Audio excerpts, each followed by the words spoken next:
வாங்க வணக்கம். இன்றைக்கி இந்த சேனலை எல்லோரும் மறக்காமல் பாருங்கள். கண்டிப்பாக எல்லோரும் பாருங்கள், எல்லாருக்கும் ஷேர் பண்ணுங்கள். நான் என்ன சொல்கிறேன்னா, வண்டியில் போனாலும் சரி, பைக்கில் போனாலும் சரி, அண்ணன்மார்களே, தம்பிமார்களே, அக்காமார்களே மறக்காமல் பாருங்கள். நான் சொல்லுறதை கண்டிப்பாக கேளுங்க. எல்லோரும் உங்கள் நல்லதுக்கு தான் நான் சொல்லுதேன். ஏன்னா வாழ்க்கையில் அவசரமாக போய் உங்கள் வாழ்க்கையை முடிச்சுக்காதீங்க. சில பேர் பார்க்கும்போது எனக்கு ரொம்ப கஷ்டமாக இருக்குது. அதனால் இன்றைக்கி எல்லாருக்கும் நான் சொல்லுதேன். என் கூட பிறந்த பிறப்பா அவங்கள நினச்சி சொல்லுதேன். ஏன்னா அங்கேருந்து வண்டி வந்தாலும் சரி, இங்கேருந்து வண்டி வந்தாலும் சரி, இங்கே ஒரு வாரமாக ஒதுங்கி போங்க. ஒதுங்கலையா வண்டியை ஒரு வாரமாக நிப்பாட்டி நின்றுங்க. அதுக்கப்புறம் போங்க, ஒன்றும் அவசரம் இல்லை. அவன் அங்கேருந்து வரேன், இங்கேருந்து ஊடால போய் கடைசி மாட்டிக்கிறாங்க.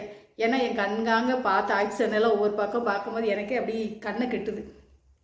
அப்படி பார்த்தோன்னே அப்படி ஒரு மாதிரி ஆயிடுறேன் நானே ஒவ்வொரு பக்கம் நடக்க இதெல்லாம் பார்க்கும்போது. அதனால் பெற்றவங்களுக்கு பிள்ளையாக இருங்க.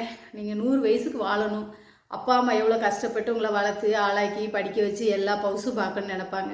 அவங்களுக்கு எல்லாம் நம்ம வளர்த்து அவங்களுக்கு சந்தோஷத்தை கொடுத்து மரணம் ஒரு 80 வயசுக்கு மேலே வரட்டும். ஏன்னா இப்போ 30 வயசு, 25 வயசு, 20 வயசு அப்படிலே எல்லாம் வண்டியில் ஸ்பீடாக போய் வாழ்க்கையை முடிச்சிடுறாங்க.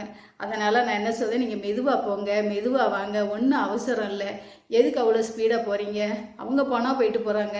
நீங்கள் அதனால் மெதுவாக வாங்க. பைக்கில் எடுத்தாலும் சரி, கார் எடுத்தாலும் சரி, எது எடுத்தாலும் சரி, அங்கேருந்து அவங்க ஸ்பீடாக வந்தால் நீங்கள் ஓரமாக நின்றுருங்க. இல்லையா ஒரு ஓரமாக ஒதுங்கி போயிருங்க.